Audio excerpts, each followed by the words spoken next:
Deadline শেষ, পুজোর মধ্যেই আমরণ অনশনে জুনিয়র ডাক্তাররা। আমরণ অনশনে কলকাতা মেডিকেল কলেজের স্নিগ্ধা হাজরা রয়েছেন, এছাড়াও এনআরএস মেডিকেল কলেজের পুলস্ত আচার্য রয়েছেন, এরকম একাধিক জুনিয়র চিকিৎসক রয়েছেন যারা আমরণ অনশনে তারা গিয়েছেন। একেবারে স্পষ্ট আপনারা জানেন যে রাজ্য সরকারকে 24 ঘন্টার সময়সীমা বেঁধে দেওয়া হয়েছিল গতকাল রাত 8:30 থেকে আজ রাত 8:30। তাদের যে দাবি দেওয়া তা মানতে হবে রাজ্য সরকারকে, যদি তারা না মানেন তাহলে আমরণ অনশনে তারা যাবেন। রাত 8:30টার পর থেকে আমরণ অনশনে গিয়েছেন জুনিয়র ডাক্তাররা। সরাসরি ধর্ণা মঞ্চ থেকে সেই ছবি আপনারা দেখতে পাচ্ছেন। আমি কথা বলবো আমাদের প্রতিনিধি ঝিলম করঞ্জাইয়ের সঙ্গে। ঝিলম, তার মানে আজ রাত 8:30 থেকে জুনিয়র ডাক্তাররা, আন্দোলনরত জুনিয়র ডাক্তাররা তারা আমরণ অনশনে চলে গিয়েছেন।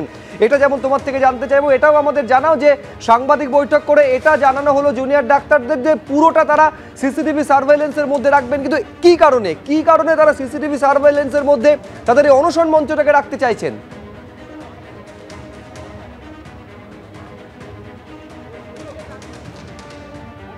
একদমই এই মুহূর্তে তোমাকে প্রথমেই দেখাবো এই দৃশ্য, যে যারা পাঁচজন বলা হয়েছিল, তারপরে আরও একজন, মোট যে 6 জনের ঘোষণা করা হয়েছিল সেই 6 জনই এই মুহূর্তে অনশনে বসে গিয়েছেন।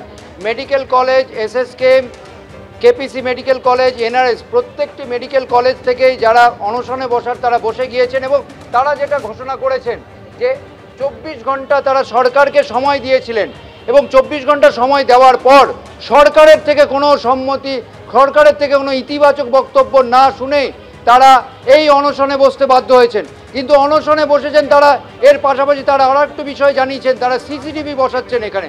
কেন সিসিটিভি বসাচ্ছেন? দেবাশিস হালদার, ডক্টর দেবাশিস হালদার রয়েছেন, তার সঙ্গে কথা বলবো। আপনারা এই সিসিটিভি বসানোর কথা বলছেন কেন? কারণ পুলিশও তো সিসিটিভি বসিয়েছে এখানে। দেখুন, আমরা প্রথম থেকে তো বলছি স্বচ্ছতার জায়গাটা আমাদের অত্যন্ত ইম্পর্টেন্ট, যার জায়গা থেকে আমরা একদম প্রথম দিকে যে তথ্য প্রমাণ লোপাটের ক্ষেত্রেও সিসিটিভির একটা ভূমিকা ছিল, আবার আমরা যে ভিডিও স্ট্রিমিংয়ের কথা বলেছিলাম তাতেও একটা সিসিটিভির ভূমিকা ছিল। তো সেই জায়গা থেকে সাধারণ কোনো অস্বচ্ছতা যাতে না থাকে, কেননা যে কোনো অনশন আন্দোলন হলেই আমরা জানি যে সেটাকে কালিমালিপ্ত করার জন্য নানা প্রশ্ন করা হয়। তো সেই জায়গা থেকে আমরা কিন্তু সিসিটিভি লাগানোর ব্যবস্থা করব ভিডিও স্ট্রিমিংয়ের জন্য। তো আরেকটা বিষয়, যে আপনারা এই যে অনশন, আমরণ অনশন, এই কঠিন সিদ্ধান্ত নিলেন, এই জায়গাটায় দাঁড়িয়ে এই সিদ্ধান্তটা অনেক ভেবেচিন্তেই নিচ্ছেন আপনারা, কেন নিলেন? দেখুন, এটা আমাদের প্রায় 8 ঘন্টা পেনজিবি পর এই সিদ্ধান্ত নেওয়ার জায়গা এখান থেকেই, যে আমাদের যে গণশত্রু বানানো হচ্ছে এবং আমাদের একমাত্র আন্দোলনের পথ কর্মবিরতি, সেই জায়গাটা না রেখে আমরা কর্মবিরতি উইথড্র করি এবং সেই জায়গা থেকে আমাদের নিজেদের জীবন বাজি রাখা ছাড়া অন্য কোনো উপায় আমরা দেখতে পাইনি। মেট্রো চ্যানেল বেছে নিলেন কেন? মেট্রো চ্যানেল না করে আপনারা তো স্বাস্থ্য ভবনে অবস্থান করেছিলেন, মেট্রো চ্যানেলটা আলাদা করে বাঁচলেন কেন?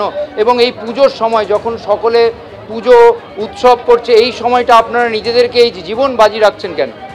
দুটো জিনিস। মেট্রো চ্যানেল কেন, তার একদমই প্রথম কারণ হচ্ছে বিভিন্ন কলেজের সাথে কানেক্টিভিটি। এটা খুব ঠিকঠাক জায়গা, ধর্মতলায়, এসপ্ল্যানেডের এখানে প্রত্যেকটা college, medical college, NRS, SSKM, RG Kar, CNMC, মানে মূল কলকাতার অন্তত কলেজগুলো একদম সেন্ট্রাল জায়গা ধর্মতলা, জায়গার দিক থেকে এবং ঐতিহাসিক জায়গাও বটে ধর্মতলা। এবং দ্বিতীয় ব্যাপার, পুজোর সময় কেন বাঁচলেন এই কথাটা, মানে অন্য কিছু আমরা বুঝতে পারছি না। কারণ আমরা আন্দোলন, প্রতিবাদ তো আমাদের উৎসবই, আমরা তো কাউকে উৎসবে ফিরতে বিরত করছি না। তো ফলত এটা হতে পারে না যে মাঝখানে পুজো, অতএব আমরা একটু আন্দোলন কিছুদিনের জন্য বা প্রতিবাদটা খানিক দিনের জন্য ভুলে গিয়ে একটু পুজোয় আনন্দ করলাম, আবার আন্দোলনে ফিরে আসলাম, এরকম জায়গায় নেই আমরা।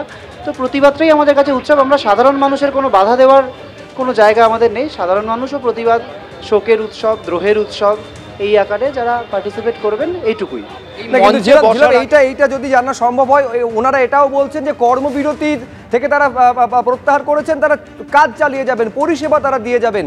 এই অনশন করা, আমরণ অনশন করা এবং পরিষেবা দেওয়া, এটা সাইমালটেনিয়াসলি করবেন কিভাবে? সেটাকে বসাতে দেওয়া হয়নি। বায়ো টয়লেটের ব্যবস্থা হয়েছিল, সেটাকে লাগাতে দেওয়া হয়নি।